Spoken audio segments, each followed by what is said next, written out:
উকবা ইবনে আবি মুঈত আল্লাহর নবী বিশ্ব নবী রাহমাতুল লিল আলামিনের বাড়ির মধ্যে গেল। এমনি তখন ডাক দিয়া বলল, মুহাম্মদ তুমি কোথায়? তাড়াতাড়ি বের হয়ে আসো। আল্লাহ নবী বিশ্ব নবী রাহমাতুল লিল আলামিন সঙ্গে সঙ্গে যেই মাত্র ঘর থেকে বের হয়ে আসলেন, ঘর থেকে বের হয়ে আসার পরে এবার উকবা ইবনে আবি মুঈত বিশ্ব নবী রাহমাতুল লিল আলামিনকে ডাক দেয়া বলল, ও মুহাম্মদ তোমার ধর্ম আমি পরিত্যাগ করলাম, তোমার ধর্ম আমি ছেড়ে দিলাম। বলেন না নাউযুবিল্লাহ। শুধু তাই নয়, এই উকবা ইবনে আবি মুঈত বিশ্ব নবী রাহমাতুল লিল আলামিন উনার চেহারা মুবারকের মধ্যে সঙ্গে সঙ্গে সে তুতু নিক্ষেপ করে দিল। বাইরে আমার লক্ষ্য করে দেখো, আল্লাহ রাব্বুল আলামিন বিশ্ব নবী রাহমাতুল লিল আলামিনের সঙ্গে যখন এই অবস্থা করা হলো, এই মুহূর্তের মধ্যে বিশ্ব নবী তখন মন ছোট করে ফেললেন, বিশ্ব নবী তখন অসন্তুষ্ট হয়ে গেলেন। আল্লাহ রাব্বুল আলামিন জিবরাইলকে তখন ডাক দিয়া বললেন, জিবরাইল রে, যা রে জিবরাইল যা, আমার বন্ধুর দরবারে যা। জিবরাইল রে, আমার বন্ধুকে গিয়ে বল, আমার বন্ধু যেন অসন্তুষ্ট না হন, আমার বন্ধু যেন মন ছোট না করেন। হে জিবরাইল, আমার বন্ধুকে গিয়ে বল, এই উকবা ইবনে আবি মুঈত ইসলাম ধর্ম পরিত্যাগ করার কারণে বিশ্ব নবীর বিন্দু পরিমাণ কোনো ক্ষতি হবে না। হে জিবরাইল, আবার নবীকে গিয়ে বলো, বিশ্ব নবীকে গিয়ে বলো, এই উকবা ইবনে আবি মুঈত আল্লাহ আমার দিন পরিত্যাগ করার কারণে, ইসলাম ধর্ম পরিত্যাগ করার কারণে এই উকবা ইবনে আবি মুঈত কাল কিয়ামতের কঠিন ময়দানে সে হাত কামড়াতে কামড়াতে তখন ডাক দিয়া বলবে, হায় আফসোস, কেন আমি মুহাম্মদের সঙ্গে বন্ধুত্ব করলাম না, কেন আমি দিন পরিত্যাগ করলাম। জিবরাইল এসে আল্লাহর নবী বিশ্ব নবীর দরবারে উপস্থিত হয়ে গেলেন। আল্লাহর নবী তখন ডাক দিয়া বললেন, ও ভাই জিবরাইল, এই মুহূর্তের মধ্যে তুমি কেন এসেছো? জিবরাইল এসে আয়াত শোনায় দিলেন, ওগো নবীজি, মহান আল্লাহ আয়াত নাযিল করে দিলেন। ওগো নবীজি, মক্কার বেঈমান কাফের উকবা ইবনে আবি মুঈত আপনার সঙ্গে বিয়াদবি করেছে। ওগো নবীজি, আপনার চেহারার মধ্যে থুতু নিক্ষেপ করেছে। ইয়া রাসূলুল্লাহ, ইয়া হাবিবাল্লাহ, ওগো বিশ্ব নবী, এই জন্য আপনি মন খারাপ, মন আপনি বেজার করবেন না, আপনি অসন্তুষ্ট হবেন না।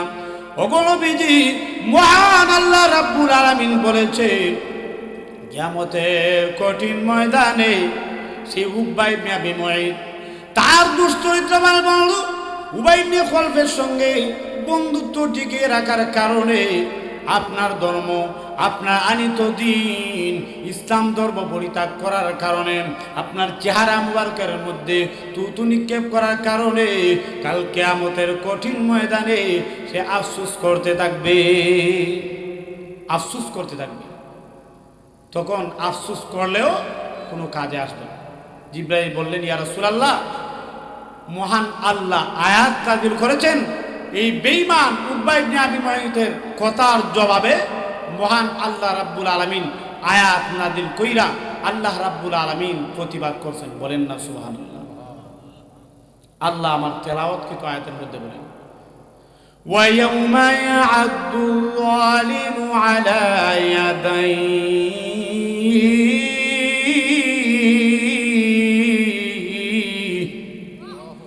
আল্লাহ রাব্বুল আলামিন বলেন, কিয়ামতের কঠিন ময়দানে, কিয়ামতের দিন, ওয়া ইয়াউমা ইয়া'আদ্দু যালিমু,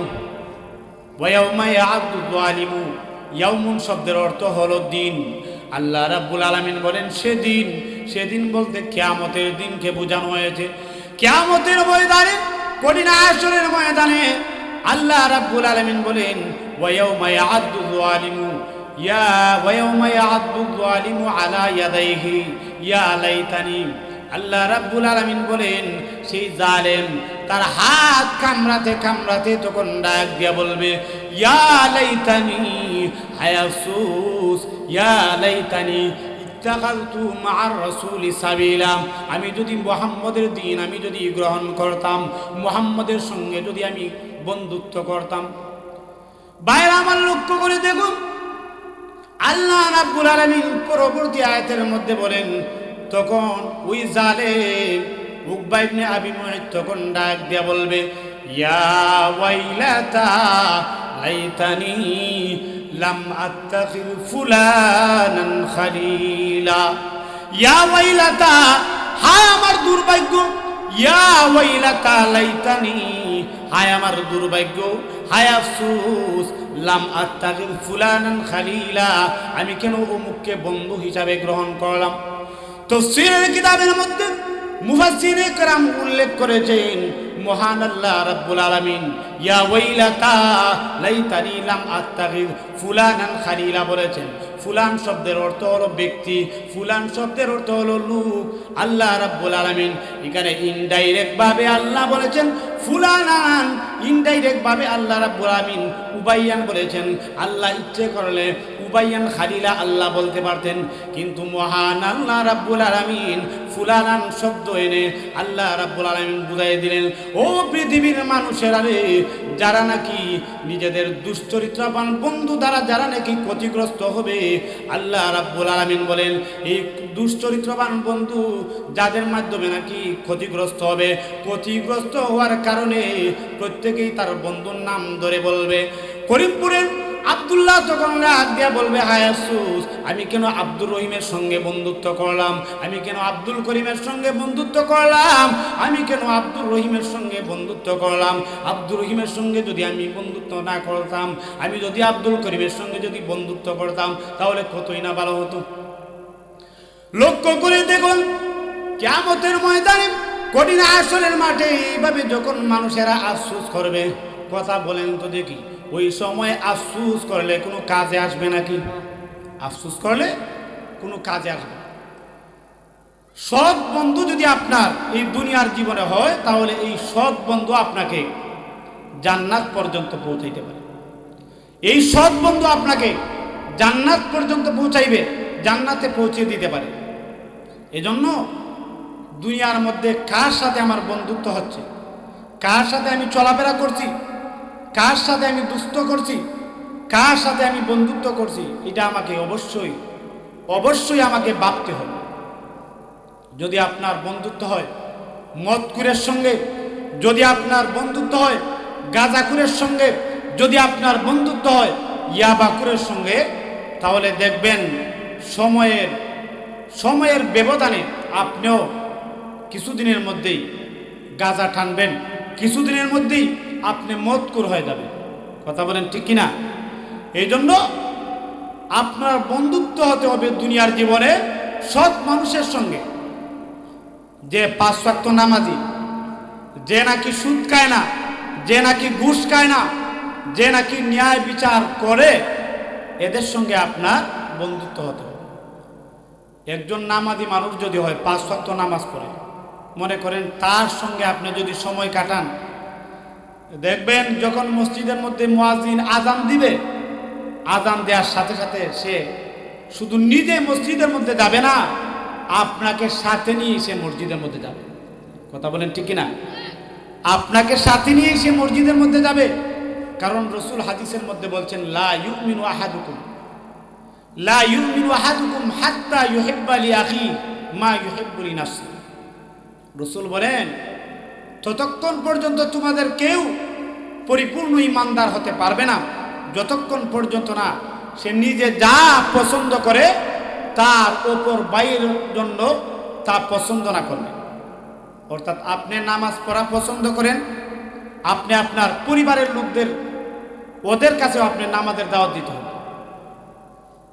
দুনিয়ার মধ্যে দেখেন অনেক সময় আমরা তো ভালো খাবার খাই, ভালো খাবার খাইয়া এরপরে আমরা কি করি, আমাদের প্রতিবেশীকে কেউ যদি আমাদের কাছে, আপনাদের এলাকায় আছে কি নাই এটা জানা নাই, আমরা ভালো খাবার খাওয়ার পরে আমাদের পাড়া প্রতিবেশী তারা যখন আমাদের ঘরের মধ্যে আসে, এখন আসার পরে যখন তরকারি চায় আমাদের কাছে, তখন আমরা কি বোয়াল মাছের তরকারি দেই? না, শুটকির তরকারি তাদেরকে দিয়ে আমরা বুঝাই দিই। কথা বলেন ঠিক কিনা? অথচ আপনি যা পছন্দ করেন, যা খাইতে ভালোবাসেন, এটা আপনার বাইকে দিয়ে দেন। অনেক সময় রমজানের খরচ আমরা করি, ঈদের মার্কেটিং করি।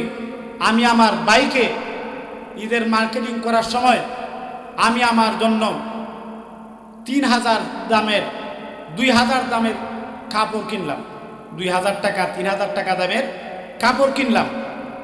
এরপরে আমার বাইকে কি দেয়, এই যে মনে করেন রাস্তার মধ্যে ঠেলা গাড়ির মধ্যে অনেক সময় পুরাতন কাপড় চোপড় এগুলো নিয়ে বসে না, এখান থেকে আমি আমার বাইকে কি একটা শার্ট দিয়া দেই, একটা জামা দিয়া দেই। আসলে এগুলা কিন্তু ঠিক না। রসুল হাদিসের মধ্যে বলছেন, তুমি নিজের জন্য যা পছন্দ করো, তোমার ভাইয়ের জন্য তুমি তা পছন্দ করবে। যদি এটা তোমার মধ্যে না থাকে, তাহলে তুমি পরিপূর্ণ ইমানদার হতে, কথা বলেন, পরিপূর্ণ ইমানদার হতে, কথা বলেন না কেন, ইমানদার হতে পারবেন না। এই জন্য ঈদের মার্কেটিং করতেছেন। আপনি যদি আপনার নিজের জন্য 2000 টাকা দামের একটা পাঞ্জাবি ক্রয় করেন, শার্ট ক্রয় করেন, প্যান্ট ক্রয় করেন, তাহলে আপনার বাইকে যখন ঈদের মার্কেটিং ঈদের জামা কাপড় দিবেন, তাহলে অন্তত 2000 টাকা দামের যদি নাও দিতে পারেন, তাহলে অন্তত 1000 টাকা দামের দিবেন। এটা একটা উদাহরণ দিছি, আরো দামও হতে পারে। এরপরে আমাদের এলাকার মধ্যে আরো কিছু জিনিস আছে। মনে করেন ঈদ আসছে, আসার পরে তার পাশে তার আপন ভাই আছে, নিজের জন্য অনেক কিছু ক্রয় করছে। বাজারের সবচাইতে যে সেরা তেল, ওই তেলটা তার জন্য ক্রয় করছে, এখন তার বাইকে দিবে। তো তার বাইকে দেয় কি, কুলা তেল। এমন আছে না? আপনাদের এলাকার মধ্যে হয়তো নাও থাকতে পারে, কিন্তু বিভিন্ন এলাকার মধ্যে এরকম মানুষ আছে। আসলে এগুলা কিন্তু ঠিক না। আপনি নিজের জন্য যা পছন্দ করবেন, অন্যের জন্য, আপনার অপর মুসলমান ভাইয়ের জন্য তা পছন্দ করতে হবে। বাইরে আমার লক্ষ্য করে দেখেন, আল্লাহ রাব্বুল আলামিন আমার তেলাওয়াতকৃত আয়াতের মধ্যে বলেছেন, উকবা ইবনে আবি মুআইত যখন বিয়াদবি করলো রাসূল সাল্লাল্লাহু আলাইহি ওয়াসাল্লামের সঙ্গে, বিয়াদবি করার কারণে আল্লাহ রাব্বুল আলামিন আয়াত নাযিল করে জানাই দিলেন, ওগো নবীজি, আপনি মন খারাপ করার কোনো কারণ নাই। আপনি মন বেদার করবেন না, মন খারাপ করবেন না। কেননা যে ব্যক্তি, যেই উকবা ইবনে আবি মুআইত দুশ্চরিত্রবান বন্ধুকে পাইয়া সে আপনার দ্বীন পরিত্যাগ করলো, আপনার মুখে থুতু নিক্ষেপ করলো, কাল কিয়ামতের কঠিন ময়দানে সে আফসোস করতে থাকবে। এইভাবে দেখেন, উকবা ইবনে আবি মুআইত কাল কিয়ামতের কঠিন ময়দানে যখন হাসরের মাঠে দাঁড়াবে, দাঁড়ানোর পরে বিশ্বনবী রাহমাতুল লিল আলামিনের সাহাবায়ে কেরাম যখন বিশ্বনবীরে বন্ধু বানাইছে, বিশ্বনবীকে বন্ধু বানানোর পরে সাহাবায়ে কেরামকে আল্লাহ রাব্বুল আলামিন অর্ডার দিবেন, তোমরা বিশ্বনবী মুহাম্মদুর রাসূলুল্লাহর সাথী হওয়ার কারণে যাও, তোমরা জান্নাতের মধ্যে যাও। বলেন না সুবহানাল্লাহ। এই মুহূর্তের মধ্যে উকবা ইবনে আবি মুআইত তখন কাল কিয়ামতের কঠিন ময়দানে আল্লাহ বলছেন, ওয়া ইয়াউমা ইয়া'আদ্দু যালিমু আলা ইয়াদাইহি ইয়াকুলু ইয়া লাইতানি ইত্তাখাযতু মা'আর রাসূলি সাবিলা। সে বলবে, হায় আফসোস, আমি যদি মুহাম্মদের দ্বীন গ্রহণ করতাম। এরপরে বলবে, লাম আত্তাখিয ফুলানান খালিলা। সে বলবে, উবাইয়ান খালিলা। আমি যদি উবাই ইবনে খলফকে যদি বন্ধু হিসাবে গ্রহণ না করতাম। আফসোস করবে। এই উকবা ইবনে আবি মুআইত কিয়ামতের কঠিন ময়দানে তখন আফসোস করবে। বলেন, কিয়ামতের কঠিন ময়দানে আফসোস করলে কাজে আসবে? কাজে আসবে না। লক্ষ্য করে দেখেন, ওই সময় আবু বকর সিদ্দিক রাদিয়াল্লাহু তাআলা আনহু, দেখা যায় বিশ্বনবী রাহমাতুল লিল আলামিন উনার সাথে বন্ধুত্ব করার কারণে, উনার দ্বীন গ্রহণ করার কারণে আবু বকর সিদ্দিক জান্নাতের মধ্যে যাবেন। হযরত উসমান ইবনে আফফান রাদিয়াল্লাহু তাআলা আনহু তিনিও জান্নাতের মধ্যে যাবেন, আলীও জান্নাতের মধ্যে যাবেন। এভাবে বিশ্বনবী রাহমাতুল লিল আলামিনের যত সাহাবায়ে কেরাম তারা জান্নাতের মধ্যে যাবে। কিন্তু দেখেন, তারা বিশ্বনবীর দ্বীন তারা গ্রহণ করছে, গ্রহণ করার কারণে তাদেরকে কত নিন্দা করছে বেঈমান কাফের। নিন্দা করছে না? নিন্দা করছে, ঠাট্টা বিদ্রুপ করছে, তাদেরকে কত রকম মারপিট করছে, নির্যাতন করছে, কষ্ট দিছে। লক্ষ্য করে দেখেন বিশ্বনবী রাহমাতুল্লিল আলামিনের একজন সাহাবী, বিশ্বনবী রাহমাতুল্লিল আলামিনের একজন সাহাবী হযরত আম্মার ইবনে ইয়াসির রাদিয়াল্লাহু তাআলা আনহু, নাম শুনছেননি? আম্মার ইবনে ইয়াসির রাদিয়াল্লাহু তাআলা আনহু, এই সাহাবীরে এমনভাবে কষ্ট দেওয়া হয়েছে। সাহাবীরা আম্মার ইবনে ইয়াসির রাদিয়াল্লাহু তাআলা আনহুর জামা যখন খুলছে, খোলার পরে দেখে পিঠের মধ্যে শুধু কালো দাগ। জিজ্ঞেস করছে, ও আম্মার ইবনে ইয়াসির, এই দাগগুলা কিসের দাগ? তিনি বলেন, আমি যখন ইসলাম ধর্ম গ্রহণ করছিলাম, ইসলাম ধর্ম গ্রহণ করার কারণে বেঈমান কাফেররা আমাকে নির্যাতন করছিল, এমনভাবে নির্যাতন করছিল, গরম কয়লার উপর হযরতে আম্মার ইবনে ইয়াসিরের শোয়াইছে। আল্লাহু আকবার কাবীর। এইরকম নির্যাতন করছে। শুধু তাই না, বেলাল রাদিয়াল্লাহু তাআলা আনহু, বেলালে হাবশী রাদিয়াল্লাহু তাআলা আনহু, নাম শুনছেননি?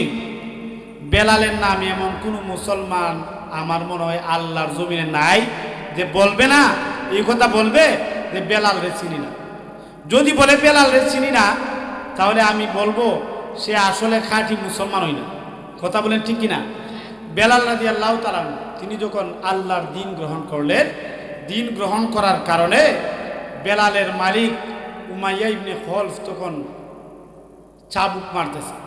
আবু বকর সিদ্দিক রাদিয়াল্লাহু তাআলা আনহু বলেন, আমি লক্ষ্য করে দেখি বেলাল রে, বেলালের মালিক চাবুক দিতেছে।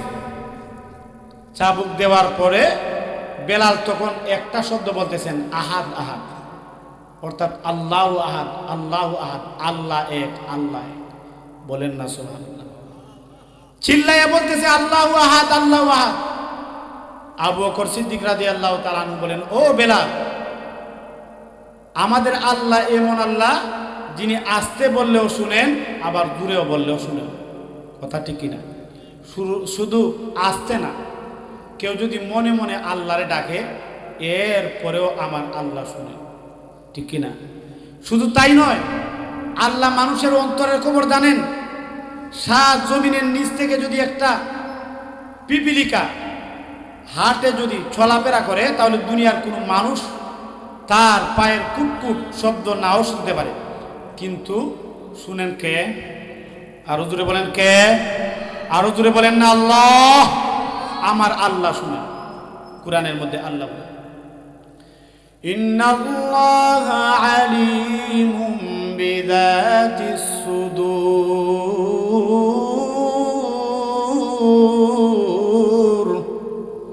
আল্লাহ রাব্বুল আলামিন বলেন, ইন্নাল্লাহা আলিমুম বিযাতিস সুদূর। আল্লাহ হলেন অন্তর্যামী।